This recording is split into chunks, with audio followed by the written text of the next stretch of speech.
एक समय के बाद एक बार फिर से आप सभी के बीच में आने का अवसर मिला है। यहाँ पर बैठे हुए छोटे भैया बहन हैं, क्लास नर्सरी से लेकर के 5 तक के भैया बहन हैं, तो बहुत ज़्यादा हमारी बात को सुन नहीं पाएंगे, समझ नहीं पाएंगे, लेकिन फिर भी कोशिश भी करता हूँ कि कुछ भैया बहन जो है साथ होकर के हमारी बात को सुन सके। मैं प्रयास करता हूँ, ठीक है। क्लासरूम के अंदर जाते हैं तो आपके आचार्य आपके दीदी जी कुछ ना कुछ अच्छी बातों को बताते हैं, और अच्छी बातें इसलिए बताते हैं कि उसका अनुसरण करना चाहिए, उसका पालन करना चाहिए, ताकि हम अपने जीवन को और अच्छा कैसे बना सकते हैं। अपनी पढ़ाई लिखाई तो सभी लोग करते हैं, लेकिन पढ़ लिख करके हम बड़ा आदमी बने, कैसे बने और किस तरह से हम एक अच्छे व्यक्ति बन करके जो है दूसरों की मदद कर सके। तो प्यारे भैया बहन, ये जो मदद होता है ना, किसी दूसरे की सहायता करना, सहयोग करना और मुसीबत के समय उनको मदद करना, तो यदि आप ऐसा काम करते हैं तो निश्चित रूप से आप एक अच्छे व्यक्ति बन सकते हैं, क्योंकि दूसरों का आशीर्वाद आपके साथ जुड़ता है, उनका स्नेह जुड़ता है, उनका प्यार जुड़ता है। और किसी का आशीर्वाद यदि आप लेते हैं, बड़ों का आशीर्वाद लेते हैं, तो आप जो है सर्वश्रेष्ठ बनते हैं, आप ऊंचे स्थान पर पहुंच सकते हैं। एक बालक है, भारत का एक बालक है कौटिल्य, आप में से कुछ 4-5 के भैया सुने होंगे, नाम सुने होंगे, नाम सुने हैं कौटिल्य का।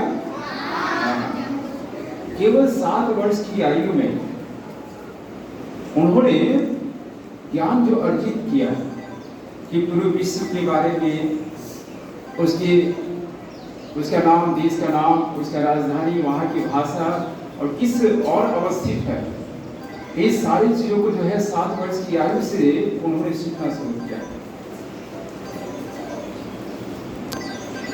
पिताजी से पूछा गया कि अच्छा ये बताइए कि आपका पुत्र जो है इतने कम आयु में इतने सारे ज्ञान कैसे अर्जित किया है, कैसे प्राप्त किया है।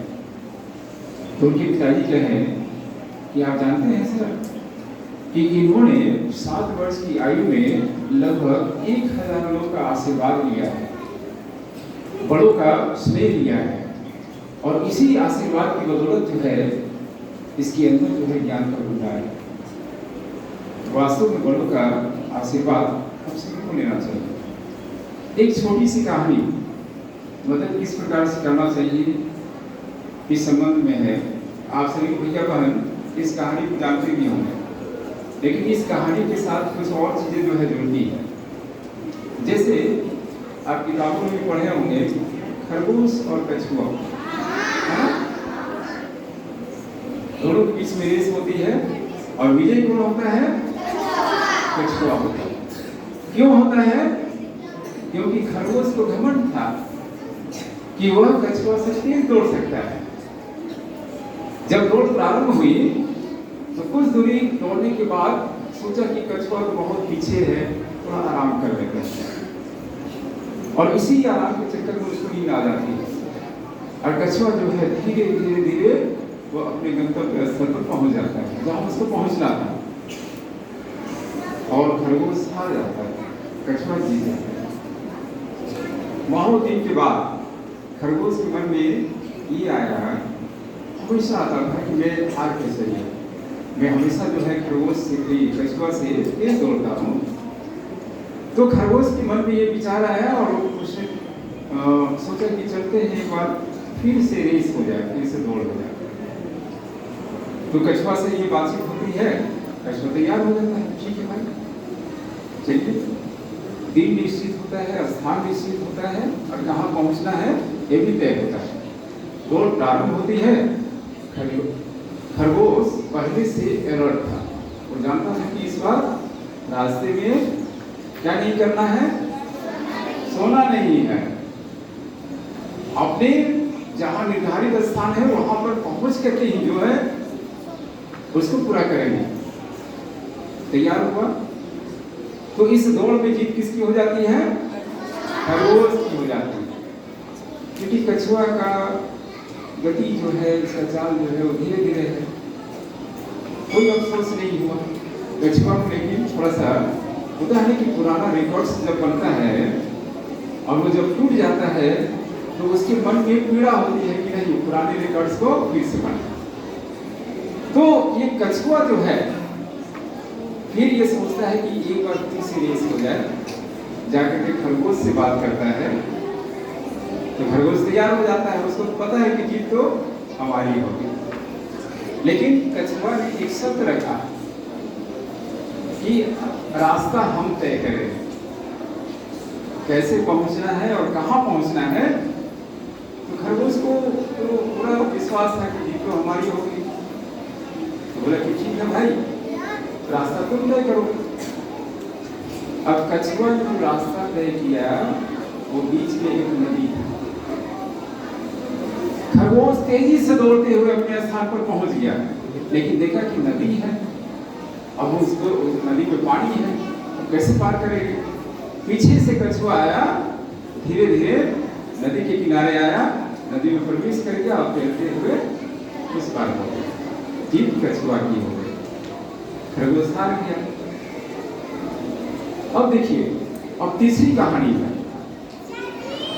कछुआ के मन में ये लगा कि ये जीत जो है ये धोखा है, ये जीत जो है वास्तव में वो जीत नहीं है। हमने खरगोश को ये नहीं बताया था कि बीच में नदी है और नदी में पानी है और उस पार जाना है। तो ये अच्छा काम नहीं किया, अपने दोस्त को पूरी जानकारी देनी चाहिए। तो फिर जाकर के खरगोश को कहता है कि खरगोश भाई एक बार फिर से रेस हो जाए। ठीक है, दौड़ प्रारंभ होती है, दोनों दौड़ते हैं, दोनों नदी के किनारे पहुंचते हैं।